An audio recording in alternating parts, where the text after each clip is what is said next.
statement yesterday. Now I will address my American colleagues and say that you today have definitively shown that you are fully responsible for the death of tens of thousands of innocent civilians, for the privations of refugees, suffering of hostages, and the illegally detained Palestinians.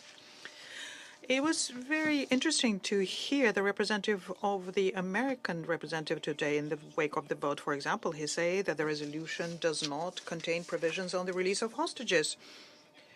Well, it does contain such a provision. Perhaps the U.S. representative should read through the resolution before voting against it. He also stated that the resolution does not have a condemnation of the attack on the 7th of October. I would like to remind our American colleagues here that it was the United States who, on the 18th of October 2023, vetoed a Security Council resolution which condemned a condemnation of the 7th of October attack. The United States positioned themselves as a key partner not just for Israel but also for the Arab states. But they vote against resolutions who are in the interest of all of the Arabs and supported by the Arabs themselves.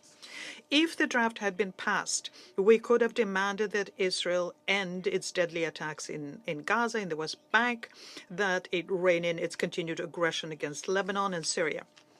We could have sent a very clear signal to the parties to end violence and move on to the political and diplomatic settlement of the Palestinian issue.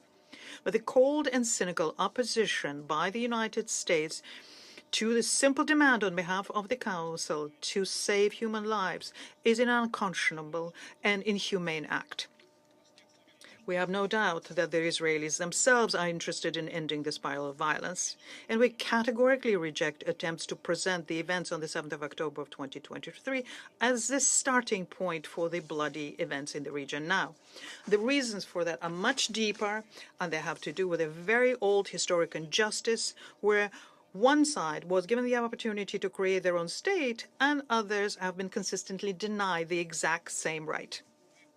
We will continue speaking resolutely for demanding the end of violence against Palestinians. No doubt, we will continue calling out the abuses and hypocrisy by the United States when it comes to settling this situation.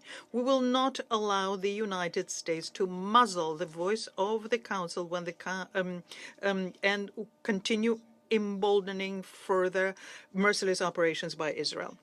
Our common duty is to make sure that the voices of the absolute majority of the people on this planet to end the spiral of violence in favor of a just settlement of the Palestinian issue on the basis of an acknowledged basis and the desire to become a full member of the UN, that these voices be heard. We must bring peace, stability, and prosperity to the Middle East. And no one, including the United States and other Western states who indulge them, has a right to inhibit these aspirations.